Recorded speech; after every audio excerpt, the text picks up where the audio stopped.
I have my good friend, Dr. Aaron Delgaty, joining me today on HR Snacks. Aaron is a cultural anthropologist by trade and is one of the most creative and brilliant research professionals I've ever worked with in my career. Aaron, thank you so much for coming on. Well, that's so nice of you to say. Thank you. And thank you for having me. Absolutely. I thought it would be great to have you on as we are looking at AI adoption and expansion and what implications, what opportunities, what challenges, what ethical dilemmas are presented when we're looking at primary research and market research. Primary research has always relied really heavily on building trust and building context with the human participants. With AI stepping in, not only to analyze data, but potentially even conduct interviews going forward, what do we stand to lose or maybe even gain from that type of application in how research is collected and analyzed? That's an interesting question. It's also a pretty difficult question to really dig into. Let's take the doing interviews. Like if we have an AI conduct an interview, and you do see this, there are some applications out there that have interviews. And I mean, in a sense, like recruiting, right, is also kind of a form of original human research. And you do see that there are people going through the hiring process are doing interviews with AI instead of doing it with humans.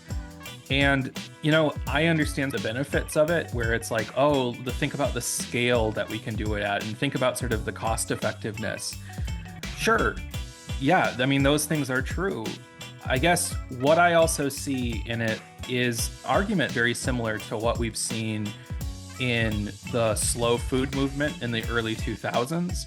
What we've seen kind of evolve from that about local production, and also kind of a lot of what you see right now about the discussions around fast fashion.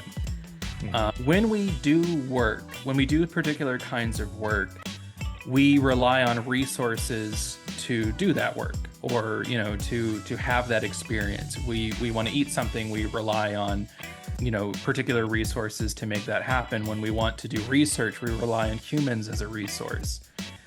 And the argument around fast fashion or sort of local production is that the more an individual becomes alienated or sort of distanced from the resource that they're extracting, the worse it is. The whole idea being that if you take an approach of slow fashion or you take an approach of slow food, that intimacy, that connection that you form between yourself and the resource leads to a greater appreciation and respect for that resource. And so I think at a fundamental ethical level, because when you do research on humans, humans are the resource you're extracting. Whether you're doing an ethnographic study or you're doing interviews for a job, you are extracting something from that human. You are extracting their experience. And so I think you need to have a profound respect and appreciation. And I think that just sort of the whole attitude of churning people through a system where, what do you want? You want them to give you their all. You want them to give you great insights, and you're not even willing to kind of show up to put in that work. That's pretty presumptuous to think that you just sort of are owed that. Humans are social creatures all the way down. It's all about relationships all the time. We see the world as a web of relationships. We express our humanity through webs of relationships. And the idea of kind of clipping those relationships out, or can we have the benefits of the relationship without putting in the work?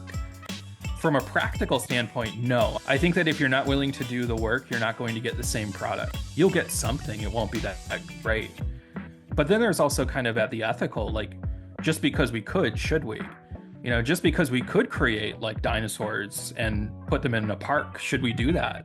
No, we shouldn't do that. When we don't have the ability to do something, well, then it's all hypothetical. But when we do have the ability to do something, that's when we really need to ask. It's yes, this is a potential application for this, but we should not do that. Yeah. So you, in this scenario, are the Jeff Goldblum, sitting back and musing, just because we could, should we? Yeah, so I'm in the back of the Jeep kind of being a dick. and being like, well, like let's just kind of shitting all over Harmon's idea. I'm happy to inhabit that role. This is a fun one. All right, so let's talk about the black box problem. With AI synthesizing, qualitative inputs, how do researchers or even, executives or HR leaders ensure that insights are not distorted or decontextualized by having AI to synthesize and analyze the data? Yeah, I can't maybe speak to sort of the HR folks, but what I can speak to is kind of at a fundamental about research ethics. One of the things we talk about a lot when you're being, trained on how to do research, and that's really whether you're in, social science or a medical field, is the importance of transparency. It's really important to be transparent. Maybe this is sort of a hot take, but I don't think that you can use a black box AI model to analyze research ethically. If you can't show your work, then you are not doing transparent research. You are not doing transparent analysis. That'd be like if your kid came home and they're like, look, I have all the right answers on this test. And you're like, how did you get those? And you're like, don't worry about it. You show your work. Yeah. Because transparency is an expectation. When we do research is collaborative. Like when we do work is collaborative. But you can't do something collaboratively if it's a black box. If you used an open model that showed its work and showed how it was coming to these things, sure, then I think that would be perfectly fine. But as long as you're using a black box model, you're not being transparent in the way that you're conducting your research. It's not even that it's the gold standard. It's that transparency is absolutely mandatory to do ethical research. Well, and it brings up the point of trust in research as well, right? That's a huge component of being able to show the methodology, to show your work, and be able to elicit trust from the people that are actually looking at your insights and data and analysis from that research. So to your point, I think that trust is an issue. It's going to become even more of an issue going forward in what are actual data that is trustworthy. And there's all these attacks on data and facts, and there's a really disturbing trend of discrediting of data way too easily. You can't control whether or not somebody disagrees with you or likes what you said or dislikes what you said. What you can do is show your work. You can build that solid foundation when that scrutiny comes. Then you're prepared to speak to that scrutiny. If you're afraid of your research holding up to scrutiny, then you probably did a shit job. And that's more of a question about your methodology. And I get it. I've been there. I've been in that sort of ooh, I'm kind of swinging for the fence here a bit on this analysis. And if you disagree with it, that's fine. I would like to understand why you disagree with it, and we can talk about it. And maybe, I don't know, maybe you'll change my view of it, or maybe you won't.